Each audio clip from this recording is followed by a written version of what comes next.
Bom dia, boa tarde, boa noite, pessoal. Tudo bem com vocês? Estou muito feliz de estar mais uma vez aqui com vocês na nossa cobertura de provas. Para quem não me conhece, meu nome é Igor, eu sou clínico pela Santa Casa de São Paulo, faço parte do time de Clínica Médica da Medway e hoje eu estou aqui com vocês para a gente fazer a nossa aula de dicas e apostas, para a gente conversar e destrinchar um pouquinho como que é a prova de Clínica Médica da Faculdade de Medicina do ABC. Tá? Então, inicialmente, a gente vai fazer um aparato geral da prova, ver como que caiu nos últimos anos, como que ela foi feita, como ela foi elaborada nos últimos anos, e aí depois a gente vai conversar sobre alguns assuntos específicos, tá? Então, de modelo de prova, vai ser uma prova que não vai ter parte discursiva, ou seja, vai ser uma prova só objetiva e que vai ter aí itens que vão de A a E, e uma prova que ela tem, via de regra, enunciados que são mais curtos a moderados na sua extensão, ou seja, não são enunciados gigantescos que trazem ali um quadro clínico gigante para você, tá?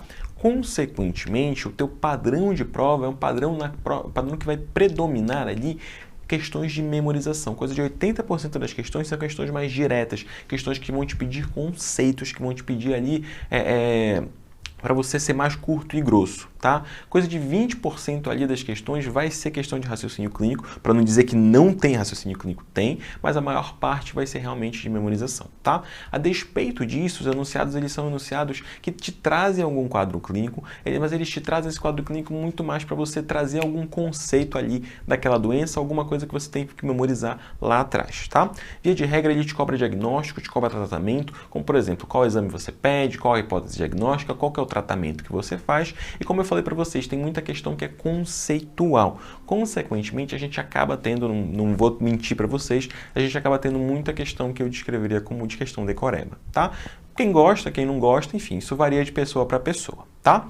Ainda no modelo da prova, o que eu queria frisar para vocês é que você tem que ter uma atenção redobrada, porque essa banca gosta de colocar aquelas questões que te pedem para procurar ali qual que é a afirmativa que está certa, a afirmativa que está errada, e às vezes o que muda ali, como ele te traz muita questão conceitual, ele pega um pedaço de um texto e muda ali uma negativa, uma afirmativa para dizer que isso está certo ou dizer que isso está errado. Tá?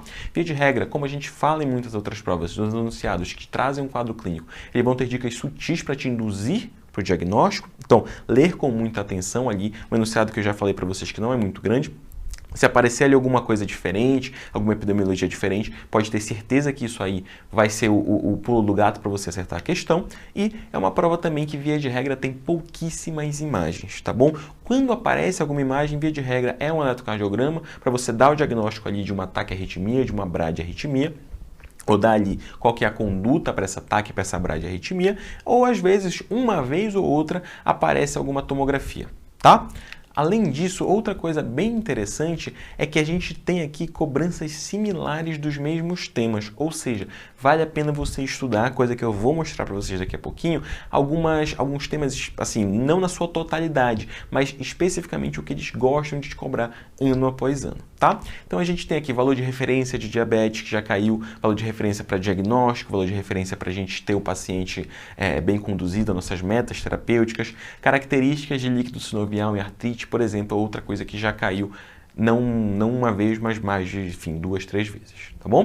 Além disso, tem temas atípicos que gostam de repetir, eu vou listar para vocês daqui a pouquinho, e é uma prova que a gente costuma ter questões anuladas. Então, ali só em 2024 a gente teve 4 anuladas de clínica médica e 12 na prova inteira, tá? Então, uma quantidade bem grande de questões que acaba sendo anulada, tá? Digo isso aqui para vocês para não se desesperarem. Às vezes você pega a prova, aí vê uma questão que está estranha, aí já fica meio nervoso, aí passa para a próxima questão, também está estranha, já fica meio nervoso, fiquem tranquilos com isso. A gente vai estar junto aí com vocês todo esse processo, até o final desse processo. A gente tem no Medway Radar lá nosso plantão de recursos, a gente faz a nossa cobertura de provas, no outro dia a gente já passa para vocês o que tiver de recurso. Então não deixa, pessoal, não deixem que isso aqui desestabilize vocês na hora da prova, tá? Isso é uma coisa que a gente já sabe que é possível nessa banca, que é possível no ABC, então não deixa que isso aqui seja o fator que vai te deixar nervoso e que vai te fazer perder mais questões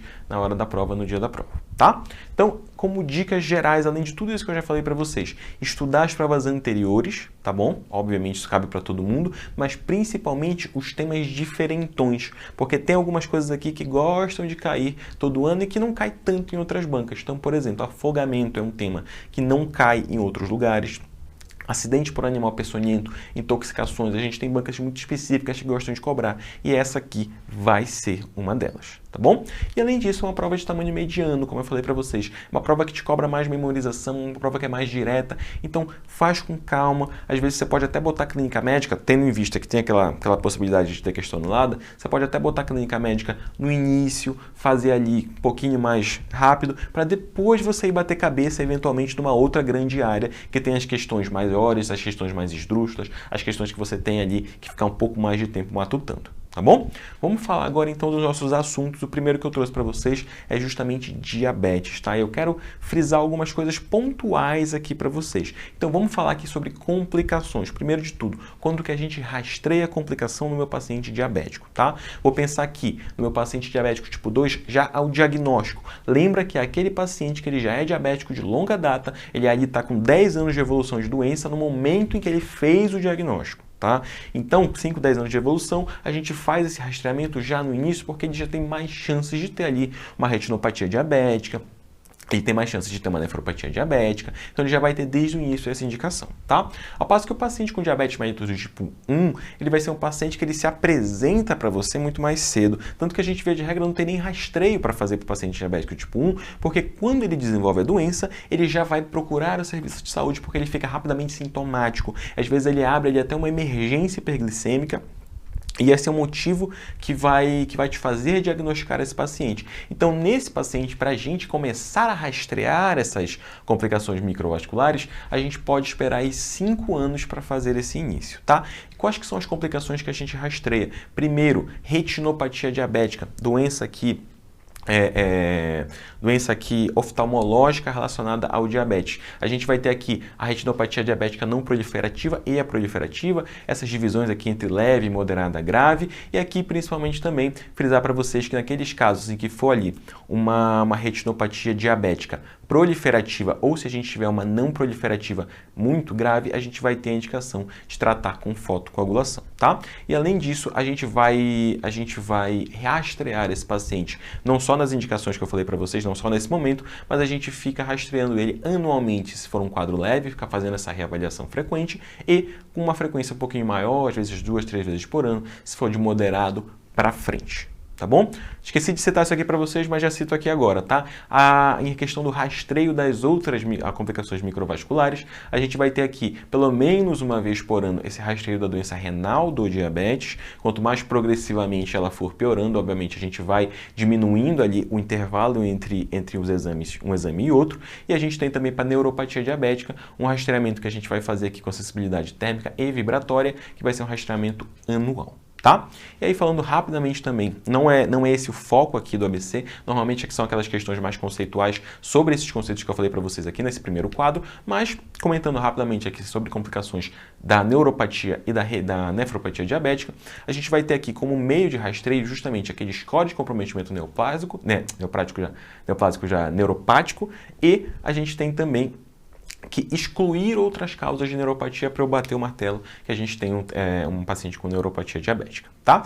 Na nossa condução vai passar principalmente aqui pelo tratamento do diabetes, então você impedir aí que tenha uma progressão dessa doença. A gente tem até um tratamento restaurador com fisioterapia, pensar no ácido alfa-lipóico, pensar numa reposição vitamínica aí com B12 e vitamina D, mas principalmente vai ser controlar o diabetes e fazer o manejo aqui da dor neuropática, que aí pode ser feito com tricíclico, pode ser feito com antidepressivo dual, pensando numa duloxetina, uma gabapentina ou com uma pregabalina, tá?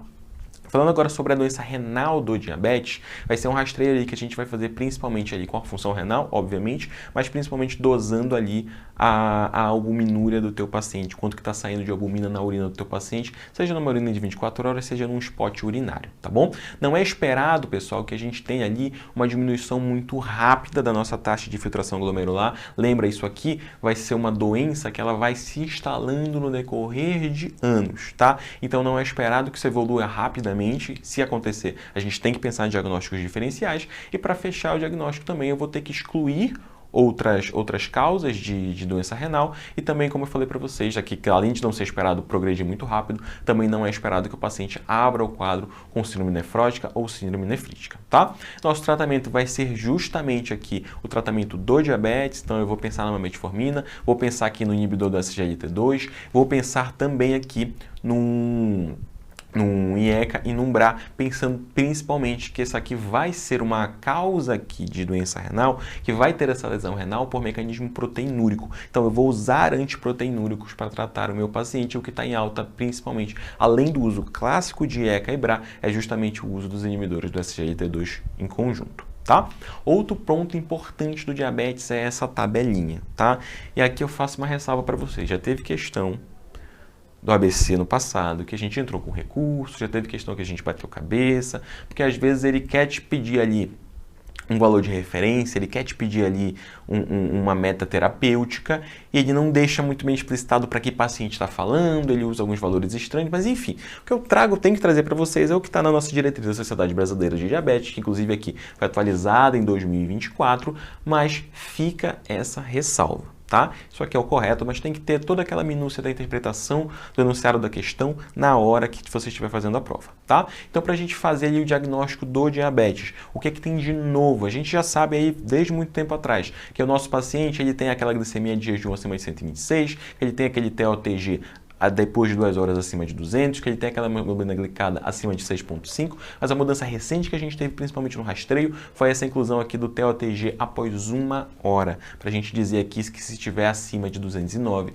nosso paciente ele é diabético, tá bom? Além disso, cabe lembrar que para fechar o diagnóstico de diabetes, é cartão amarelo e cartão vermelho, ou seja, Rodrigo adora falar isso para vocês, você tem que ter um exame alterado com o outro exame alterado, em conjunto para você fechar, não é só ter uma glicemia de jejum acima de 126, só ter um TOTG acima de 200, tá bom? Aqui a gente faz esse diagnóstico com 2 sintomas alterados e, na verdade, o paciente ele até pode levar o cartão vermelho direto. Beleza. Falei aqui para vocês que tem que ser 2, mas a gente tem uma exceção. E essa exceção vai ser principalmente se a gente tiver uma glicemia ao acaso maior do que 200. Então, o paciente está lá vivendo a vida dele, ele está sintomático, aí você faz uma glicemia dele e ele está acima de 200. E esse sintomático, eu quero dizer, aqueles sintomas dos polidipsia, poliúria, polifagia, tá? Além disso, outra coisa que cabe a gente ressaltar para vocês, às vezes a gente pede conduta. Então, se o paciente tiver ali um exame normal e o outro alterado, via de regra, a gente vai repetir o exame alterado para confirmar ou descartar ou enquadrar esse paciente aqui como um paciente de pré-diabetes, tá? E na nossa novidade é principalmente relacionada ali ao rastreio do teu diabetes, tá? Então, o paciente ali que tem um TOTG, que a gente vai usar esse TOTG de 1 hora, é justamente esse paciente ali que a gente está no início, que ele está às vezes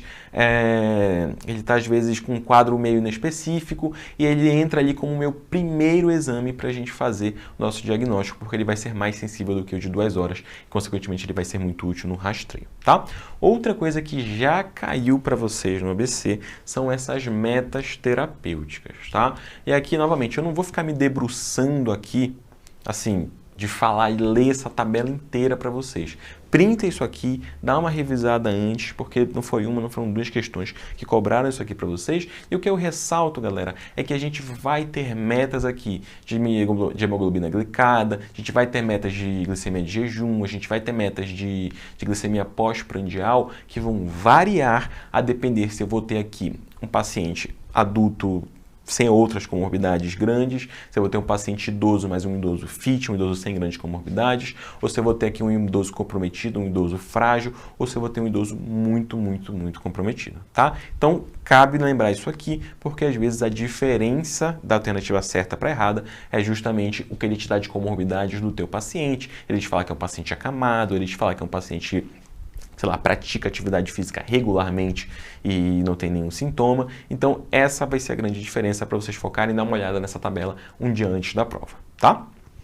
Outra coisa que é interessante vocês lembrarem também, indicações e efeitos colaterais dos principais fármacos antidiabéticos, tá? Então, inicialmente aqui, metformina, aquele fármaco que vai atuar aumentando a sensibilidade insulínica do teu paciente, principalmente de efeito colateral que a gente vai ter aqui, sintoma gastrointestinal, de longe é mais frequente, mas uma coisa que gosta de aparecer aqui em prova vai ser deficiência de vitamina B12, tá? E além disso, acidose lática, principalmente num contexto de um paciente com doença renal, com uma progressão de doença renal. Tá? Consequentemente, a gente vai ter como contraindicação aqui não só doença hepática grave, mas o paciente que ele vai progressivamente evoluindo ali com uma disfunção renal, tá bom?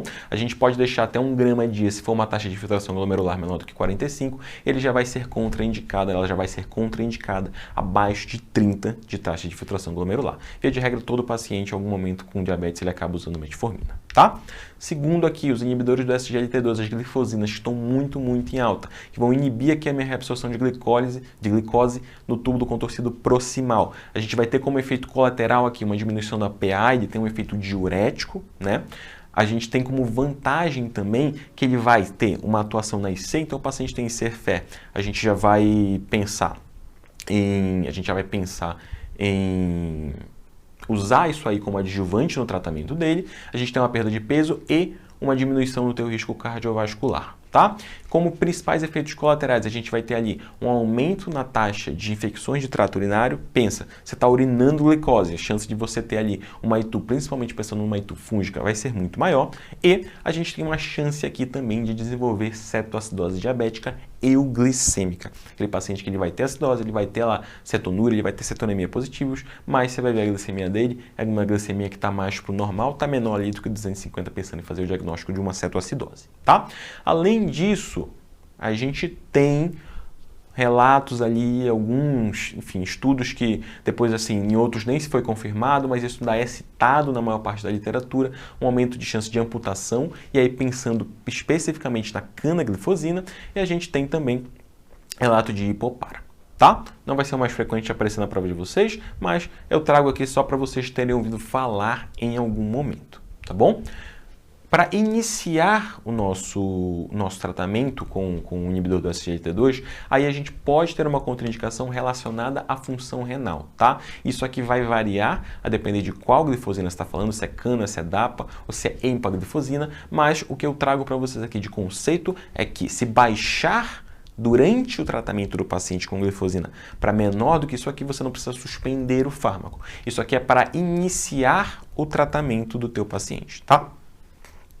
Ou seja, se o paciente ele tem ali, sei lá, 40 de taxa de filtração glomerular, você pode iniciar uma dapaglifosina, uma empaglifosina. E aí depois de 3 meses ele está tomando remédio, caiu, ele começou a dialisar, você não precisa aqui, se ficar menor do que essa taxa de filtração glomerular, você não precisa suspender, tá bom? Passando agora para os próximos, a gente tem os análogos de GLP-1, a gente tem aqui os coagonistas, no caso vai ser tirzepatida, e a gente vai ter aqui também os inibidores do DPP-4. Via de regra, eles vão ser aqueles fármacos que vão atuar aumentando ali, fazendo o mesmo mecanismo do GLP-1, tá?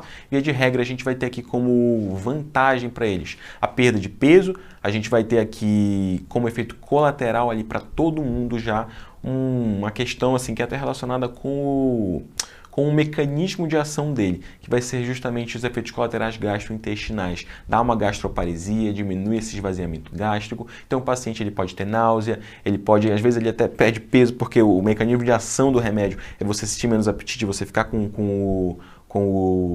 você ficar com o estômago mais distendido, e a gente pode especificamente aqui também, nos inibidores do DPP-4, ter ali um quadro de egedema, tem um quadro de urticária e tem um relato especificamente com a saxagliptina de um aumento de internações por IC, tá? Novamente, esse não é o grande conceito cobrado de vocês, normalmente são esses efeitos colaterais mais gerais, tá? Contraindicações também vai ser outra coisa que é menos estudado, mas que existem esses relatos, então eu falo para vocês. A gente tem aqui, pensando em análogo de GLP-1, pensando em coagonista, a gente tem relatos aqui de carcinoma medular de tireoide, tem relato de pancreatite e tem relato de neoplasia endócrina múltipla, pensando aqui nos coagonistas, de ter um aumento de risco. Então, via de regra, se tem esse histórico familiar próximo, a gente tende a não usar no nosso paciente, tá? E aqui, especificamente para o análogo do GLP-1, a gente vai ter também uma contraindicação se o paciente tiver uma taxa de filtração glomerular abaixo de 15. Fechou? Vamos passar aqui então para a pioglitazona, fármaco que vai ser menos utilizado, às vezes não aparece tanto em questão, então vamos passar rapidamente por ele. A gente tem aqui, vai ser um fármaco que tem um mecanismo de ação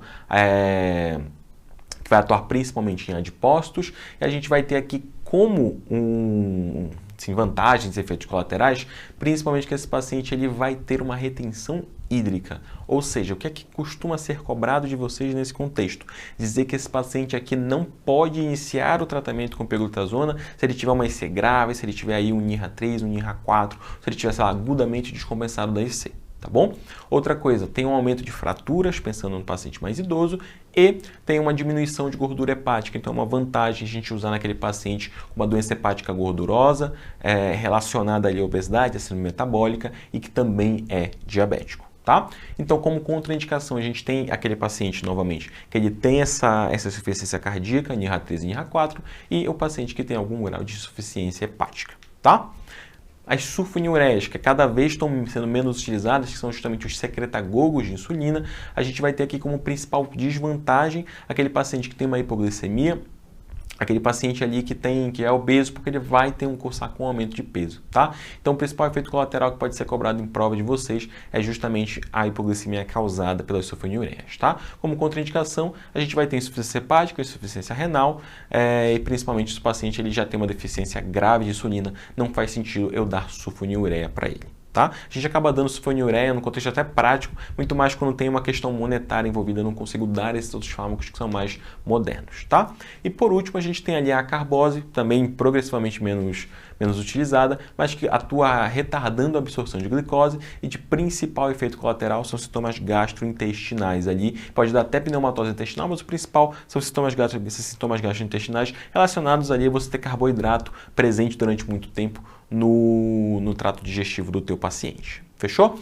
Então falamos de diabetes, vamos pegar uma questãozinha aqui do ABC para a gente treinar. Questão que trouxe para vocês um homem de 64 anos de idade em tratamento aí para hipertensão, diabetes, que comparece à primeira consulta no ambulatório de clínica médica aí do Hospital do Sistema Único de Saúde. E ele relata que ele veio nesse ambulatório porque na unidade básica de saúde, perto da sua casa, não tem médico e ele relata aí fazer uso de losartana, de glicazida e trouxe alguns exames realizados numa internação prévia por uma pneumonia bacteriana, 2 meses atrás. Esse paciente ele tem ali uma glicada de 12,5, uma create de 1,6, uma ureia de 53 e aí ao exame físico ele está em bom estado geral, com uma frequência respiratória de 20, uma frequência cardíaca de 78, com uma pressão de 170 por 80, uma saturação de oxigênio de 97% em ar ambiente e o restante do exame físico sem alterações significativas, a não ser a presença de uma dermatite ocre, sem edemas ou lesões em membros inferiores, tá? Então é um paciente ali que já é diabético, já faz o tratamento dele, já é hipertenso e ele também está claramente agudamente descompensado, né? Ele não está bem conduzido, está com uma glicada super alta, está com uma creatinina tocada que a gente não sabe se é nefropatia diabética, que a gente não sabe se é relacionada à hipertensão, mas enfim, o que ele vai te perguntar dessa questão? Quais que são os exames de rastreamento para as complicações das comorbidades que têm que ser solicitados? Galera, então principal aqui, hipertensão e diabetes. A gente já viu aqui que esse paciente ele vai ter indicação no mínimo de fazer um rastreio ali para nefropatia diabética, ele tem ali uma doença renal que a gente tem que ver se é relacionada ou não ao diabetes, tem que fazer rastreio oftalmológico ali da tua retinopatia diabética, ele teria indicação também da gente fazer um rastreio ali para uma neuropatia diabética, apesar disso não estar citado. A outra que a gente também tem que rastrear é justamente afecções cardiovasculares. Ele tem ali uma hipertensão, ele tem ali uma PA agudamente descompensada, então pelo menos um eletrocardiograma para a gente ver se ele tem uma hipertrofia ventricular, alguma coisa assim nesse sentido, vai ser a nossa melhor resposta. Fechou? Certo? Vamos falar agora então sobre arritmias, tanto TAC quanto bradiarritmias. Começando pelas taquiarritmias, a gente vai pensar naquele paciente se ele tem ou não a onda P. Então, se ele tiver a onda P, a gente vai pensar nele como na taquicardia sinusal, aquela onda P igual, na morfologia parecida, que precede cada QRS. E aí, ele não tendo uma onda P, que seja essa onda P sinusal, positiva em D2, enfim, precedendo cada QRS, a gente pensa numa taquicardia não sinusal, principalmente numa taquicardia atrial, pensando aqui numa taquicardia atrial multifocal, por exemplo, se o paciente ele tiver 3 ou mais morfologias diferentes de onda P, precedendo cada QRS, tá bom? Via de regra, o tratamento para essas taquicardias vai ser basicamente o tratamento da causa base, e aí passando aqui no nosso algoritmo, se o paciente ele não tiver uma onda P, a gente tem que ver se ele vai ter essa onda Fzão, para a gente pensar aqui no paciente que vai ter flutter. E aí fica aqui essa linha meio serrilhada, justamente para você lembrar do serrote. Esse paciente ali que ele vai ter essa onda em morfologia de serrote para você diagnosticar se ele tem flutter ou não. E aí você lembra que a gente pode ter flutter 2:1, 3:1, o flutter de condução atrioventricular variável. O principal aqui não vai ser, apesar de muito frequente, ele ter essa arritmia matemática. O principal aqui vai ser você identificar a presença da onda F. Na maioria das vezes é aquela arritmia matemática, 150 de frequência, um flutter 2:1, duas ondas F para uma condução, tudo bem, mas não necessariamente é dessa maneira, tá? Falo isso aqui para vocês, para, enfim, caso apareça um flutter de condução atrioventricular variável, vocês não perderem a questão, porque viram onda F, mas acharam que não era, tá? Beleza, ele não tem onda F, a gente vai ter que ver então se o nosso paciente ele vai ter um QRS estreito ou um QRS largo. Ele tendo um QRS estreito, a gente vai ter que ver aqui se esse paciente ele vai ter um QRS, um intervalo RR, que é um intervalo regular. Se for regular, a gente vai pensar numa taquicardia supraventricular. Então, aquele paciente que ele vai ter aqui o QRS bem estreitinho, a gente não consegue identificar a onda P, mas a gente vê que ele está batendo aqui irregular. É o paciente que vai ter um ataque supra, tá? E aí, pensando se o paciente ele vai ter, na verdade, um RR irregular, aí a gente já vai pensar numa fibrilação atrial. Paciente, então, sem onda P, um QRS estreito, mas que tem um RR que está irregular. Você vê aqui que está diferente o espaço entre cada complexo QRS. E é justamente isso que eu uso para diagnosticar uma fibrilação atrial. Beleza? Voltando então aqui no QRS estreito, se ele não tiver o QRS estreito, consequentemente ele vai ter um QRS aí acima do que 3 quadradinhos, vai ter um QRS largo, a gente vai pensar numa taquicardia ventricular, e aí pode ser tanto uma TV monomórfica quanto uma TV polimórfica, tá? Então a TV monomórfica, a gente tem ali um QRS que é um QRS alargado, certo? E é um QRS alargado, ele se mantém na mesma morfologia, que essa morfologia até um pouquinho, parece como se fosse um serrilhado maior, tá bom? E aí a gente diz que isso é uma TV polimórfica ou uma taquicardia ventricular, tá? Quando aparece a TV polimórfica, a gente vai ter já uma mudança desse QRS. E o clássico disso aparecer para vocês é como o torsade de Pointes, que é a torção das pontas, que a gente tem aqui como se você estivesse fazendo assim com o teu eletrocardiograma, e aí você tem essa mudança de morfologia. Um QRS aqui, que ele está com uma amplitude maior aqui no início, no meio ele fica com essa morfologia menorzinha, e aí depois ele volta a ter morfologia maior, mas você vê que não é uma... que mesmo a amplitude tendo aumentado, ele não fica igual ele estava lá no início. Fechou? Galera, o nosso algoritmo, então, ele fica dessa maneira, dá uma printada nisso aqui, porque é muito importante cair ano sim, ano também, não só na prova do ABC, mas em outras provas também, tá? Falando sobre o tratamento, já falei para vocês inicialmente que aquelas primeiras lá, elas vão ser tratadas com basicamente a condução da tua causa base. Mas e as outras, tá? Vai depender inicialmente aqui de um único fator, se o paciente ele tem ou não critérios de instabilidade. E aí eu falo para vocês que isso aqui é praticamente assim, eu excluo todo o meu diagnóstico diferencial que eu acabei de fazer e eu vejo se ele tem instabilidade, via de regra minha conduta vai ser dar um choque no peito dele, tá? Então, às vezes você não precisa nem assim, bater o martelo é uma taque supra instável ou é uma TV instável. Não, se ele está lá instável, você acaba tendo que dar um choque no peito dele, tá? E aí, quando que eu falo que ele tem instabilidade? Quando ele tem os 4 Ds aí de instalação súbita. E aí ele tem desmaio, dispneia, dor torácica ou, dando até uma forçação de barra, uma diminuição da PA. Tá? E se ele tiver isso, a nossa resposta vai ser uma cardioversão elétrica. Como eu falei para vocês, dá um choque no peito do teu paciente. E aí o que vai alterar, aí sim, do teu diagnóstico diferencial, é justamente a dose da tua cardioversão. Para um paciente que tem ali um ataque supra, que tem um flutter, a gente pode ir de 50 a 100, via de regra para ataque supra a gente tende mais para o 100, e para o flutter ele responde um pouquinho melhor a doses menores de choque, então a gente pode tentar com 50 inicialmente, para TV com pulso a gente dá com 100 joules, e para fibrilação atrial, aí inicialmente a gente começa com 120, pode chegar até 200, tá? Caso a gente tenha ali um paciente que não tem esses critérios de instabilidade, aí tem um manejo específico de cada taquiarritmia, tá? Vamos falar um pouquinho agora, então, sobre as bradiarritmias. Aqui a bradicardia sinusal, a primeira que a gente tem que falar, é justamente o paciente que ele vai ter uma bradicardia, ele vai estar em ritmo sinusal, ele vai ter ali um intervalo PR que vai estar normal, tá bom? Principais causas disso aqui são causas fisiológicas, então o paciente está dormindo, o paciente é atleta, ele vai ter ali uma frequência cardíaca menor do que a frequência de base, se ele estiver ali vigil. ou patológicas, ali pensando principalmente num beta-bloqueador, no medicamento, algum outro fármaco aí da cardio, bloqueador de canal de cálcio, ou então num paciente que tem um hipotireoidismo, tá? E via de regra, nosso tratamento aqui vai ser tratar a nossa causa base, tá?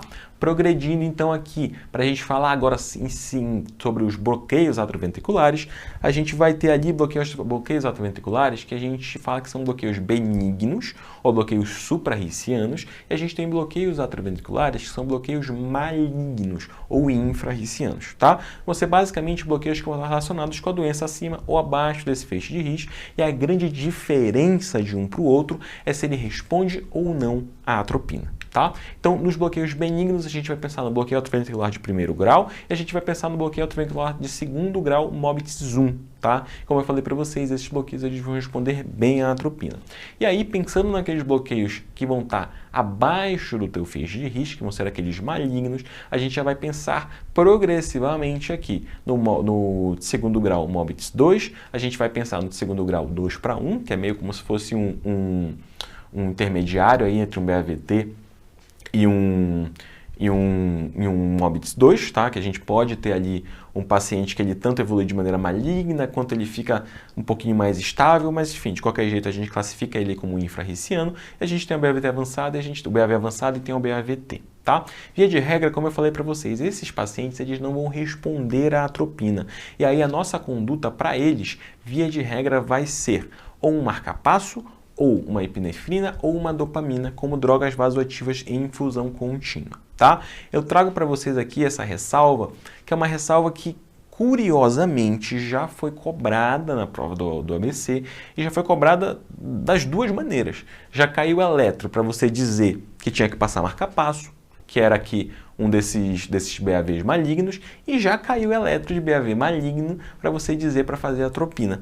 E aí, por que eu te digo para você fazer atropina? Porque é como conduta do ACLS, de maneira geral, no algoritmo de bradiarritmia, você identificou essa bradiarritmia, ela está estabilizando, você vai fazer uma atropina, tá?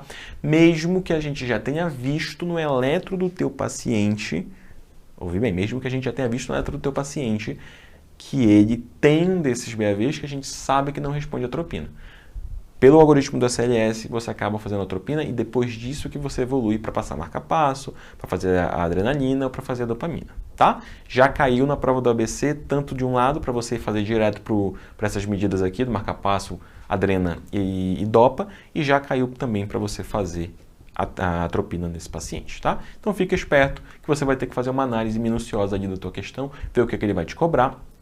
Na verdade, quando caíram essas duas possibilidades, a gente acabou que nem tinha uma alternativa para te dizer assim, ele não botou atropina e adrenalina, ou então atropina e marca-passo em alternativas diferentes. Então, cabe essa análise, cabe não brigar com a questão nesse momento. Fechou? Vamos lá para a gente identificar esses bloqueios, que às vezes é até o que é mais difícil, tá? Para a gente falar que o paciente ele tem esse BAV de primeiro grau, é basicamente aquele paciente que ele vai ter um alargamento do teu intervalo PR, ou seja, o intervalo PR que vai estar acima de 5 quadradinhos, ele vai estar constantemente dessa maneira, certo? E é um paciente que nunca bloqueia a onda P. Então, toda onda P é conduzida e toda onda P gera um QRS, tá bom? Nosso tratamento aqui, via de regra, é ele estando assintomático, é nada. Só observar, você só deixa lá nos antecedentes dele que ele tem ali um BAV. E no paciente que está sintomático, eu vou fazer uma atropina, tá? Para o BAV de segundo grau, MOBITS 1, a gente vai ter o famoso fenômeno de Weckenbach. É aquele fenômeno que vai cursar progressivamente com um aumento do intervalo PR. Então você vê aqui que no início, nesse verdinho, ele está menor. Aí a gente já vê aqui que no segundo ele já larga um pouquinho, no terceiro ele já largou mais, no quarto ele já está bem maior, até que chega um ponto que ele vai lá e pá, bloqueia, tá bom? Então lembra que é aquele fenômeno de vem quebrar, vem alargando, até que ele bloqueia, fechou? Nosso tratamento aqui novamente vai ser atropina se o teu paciente estiver sintomático. Tá? Passando agora para o BAV de segundo grau, mais o MOBITS 2, a gente não vai ter o fenômeno de Weckenbach. Vai ser um paciente que ele vai ter esse PR constante, ou seja, ele tem um intervalo PR que não vai se alargando e ele tem bloqueio. tá? E esse bloqueio ele vem de maneira aleatória, ele não avisa que ele vai bloquear. Ele tá lá conduzindo bonitinho, pá, do nada ele bloqueia. Então a gente vê, por exemplo, aqui, tá aqui, tá vindo, pá, bloqueou do nada, ele não fez o complexo QRS depois, tá bom? Nosso tratamento aqui vai ser pela conduta da CLS, atropina e depois fazer as medidas com marca-passo, adrenalina e dopamina, mas o que a gente sabe ali é que quando isso aparecer, quase sempre é maligno e quase sempre vai precisar ali de uma conduta mais, enfim, mais intervencionista, de uma conduta ali com marca-passo, enfim. E via de regra ele vai estar relacionado ali ou com intoxicações ou até com eventos agudos, como por exemplo o infarto agudo do miocárdio, tá? Falando agora então sobre o BAV de segundo grau 2:1, tá? Um tipo específico desse BAV de segundo grau. A conduta, como eu falei para vocês, vai ser parecida, mas o que a gente vai ter aqui de alteração eletrocardiográfica é que a gente vai ter essa onda P que vai ser bloqueada, tá? Mas como é 2:1, ela assim, não vou te dizer que ela avisa que ela vai ser bloqueada, mas a morfologia fica assim. Você tem duas ondas P para um QRS, duas ondas P para um QRS. Então, uma conduz, uma não conduz. Uma conduz, uma não conduz. Então, você vê aqui que essa não conduziu, essa conduziu. Essa não conduziu, essa conduziu. Fechou? O tratamento é igual, o BAV de segundo grau, MOBITS 2, e aí, bola para frente, as causas também vão ser bem parecidas, tá? BAVT, BAV maligno, vai ser justamente aquele em que a gente vai perder a correlação entre P e QRS, tá bom?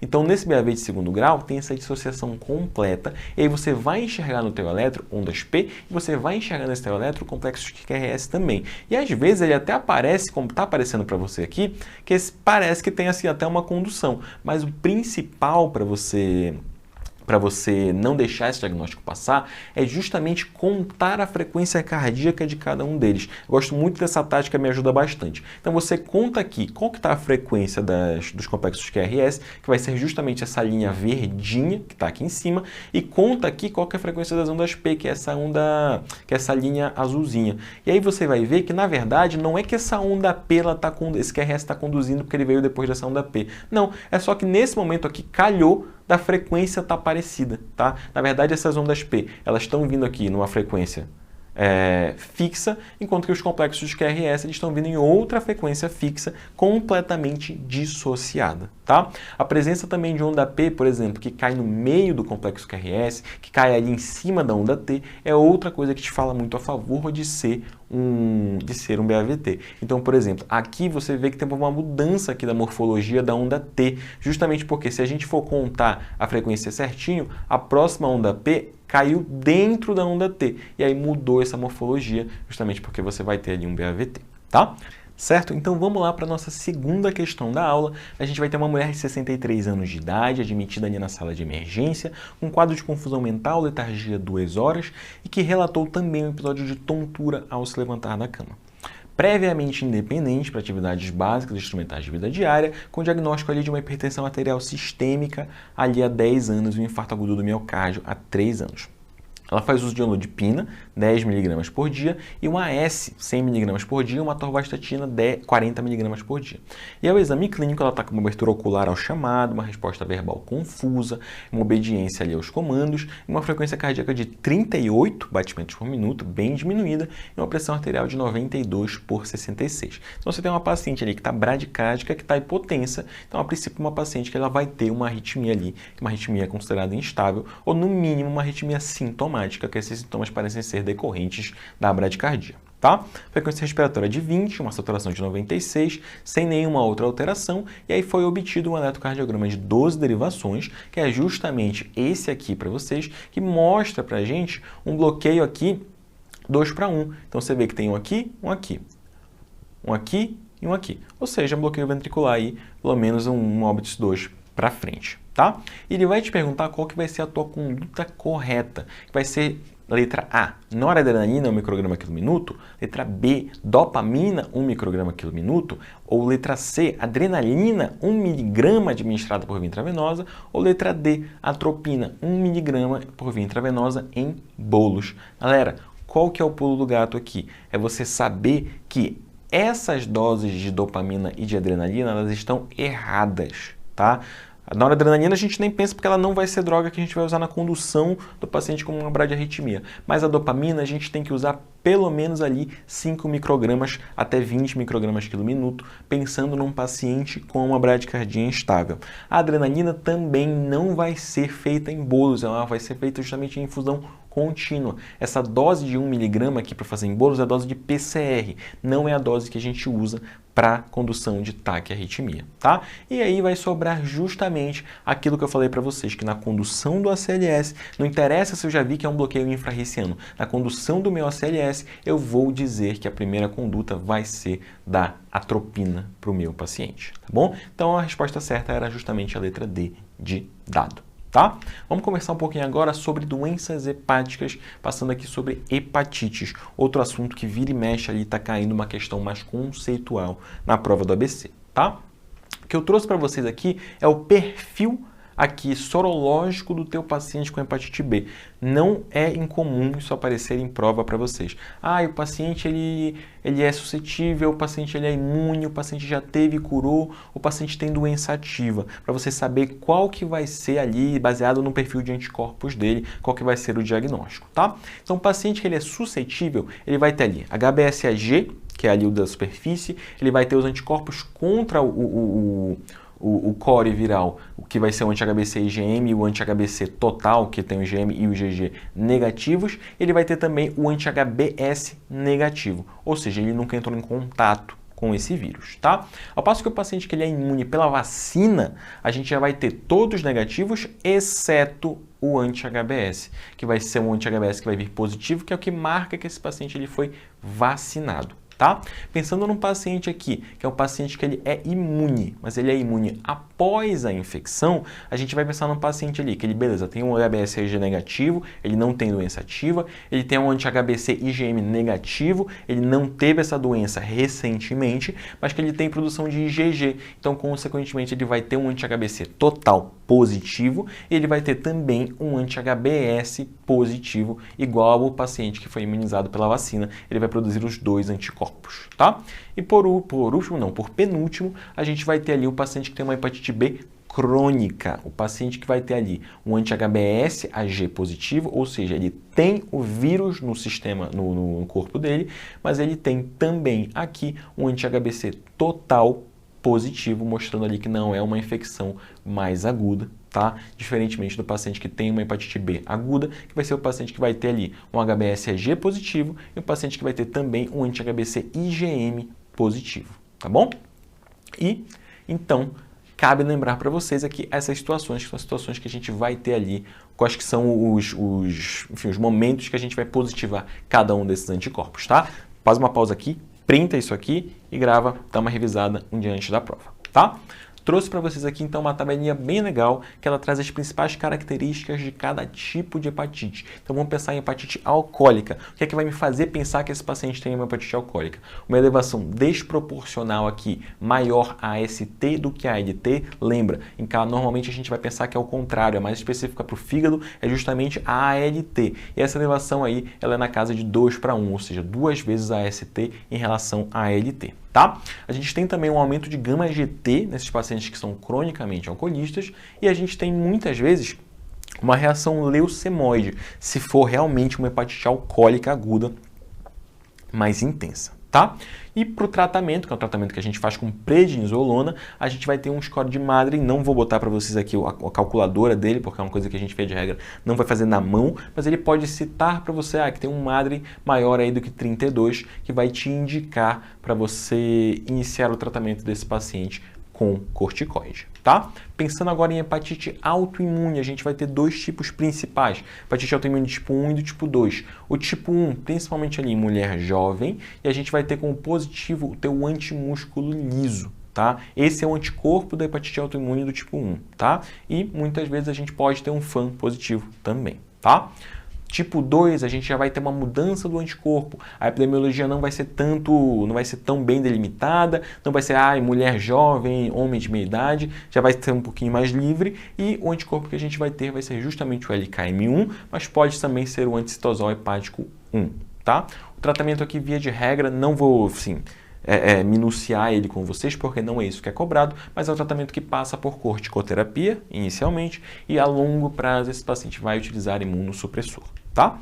E aqui, uma hepatite viral, a gente já vai ter uma extensão de quadro clínico um pouquinho maior, justamente porque vão ter vários tipos de hepatite viral, mas a gente pensa aqui, principal, para você diferenciar de crônica para aguda, fora aquele perfil sorológico que te diz mais a favor de um, mais a favor do outro, a gente tem ali o cutoff de 6 meses. Então ele tem ali 6 meses de doença, 6 meses entre um exame e o outro, mostrando que ele continua tendo essa hepatite, aí a gente diz que é uma hepatite crônica. Menos que isso, a gente fala que é uma hepatite aguda, tá? Nos casos que a gente classifica como hepatite fulminante, é principalmente se esse paciente ali está desenvolvendo, em conjunto ali com as alterações hepáticas, uma encefalopatia hepática e um alargamento de INR, mostrando ali que as funções do fígado dele estão completamente no chão, não estão sendo feitas adequadamente, tá?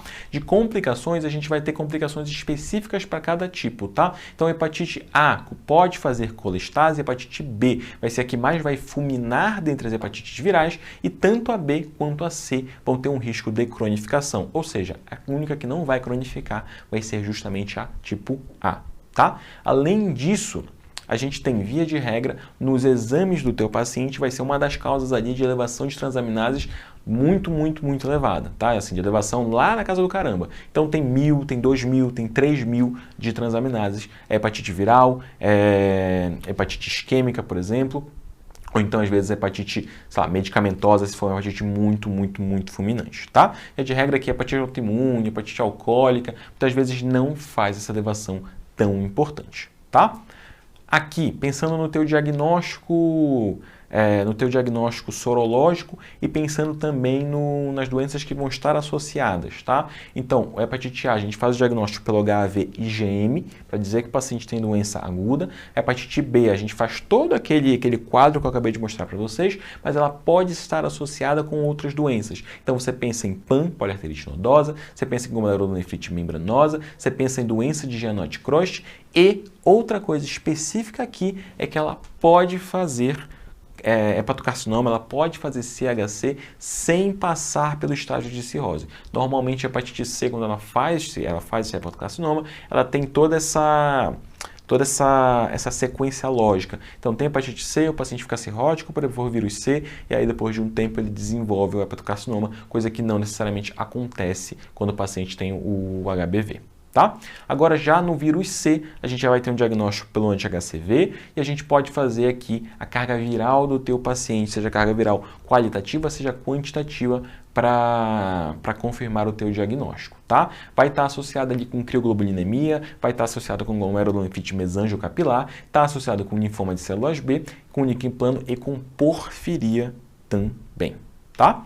E por último, a hepatite medicamentosa, a principal causa que a gente vai ter aqui no mundo vai ser o paracetamol, mas assim, virtualmente, sei lá, metade dos medicamentos que a gente usa podem causar hepatite, mas o principal mesmo é paracetamol, principalmente num contexto de tentativa de autoextermínio em países desenvolvidos da Europa e Estados Unidos, principalmente Inglaterra, tem uma epidemiologia mais importante ali de tentativa de autoextermínio com o paracetamol, tá? Vai ter um risco mais importante de fulminar, tá bom? Então, é uma das causas principais ali para hepatite fulminante, para o paciente que está evoluindo, que evolui aqui com encefalopatia hepática, que evolui aqui com IR mais alargado. Especificamente aqui, para o paracetamol, a gente tem como antídoto a N-acetilcisteína e, nos casos fulminantes, é uma patologia que pode incorrer em necessidade de transplante, tá?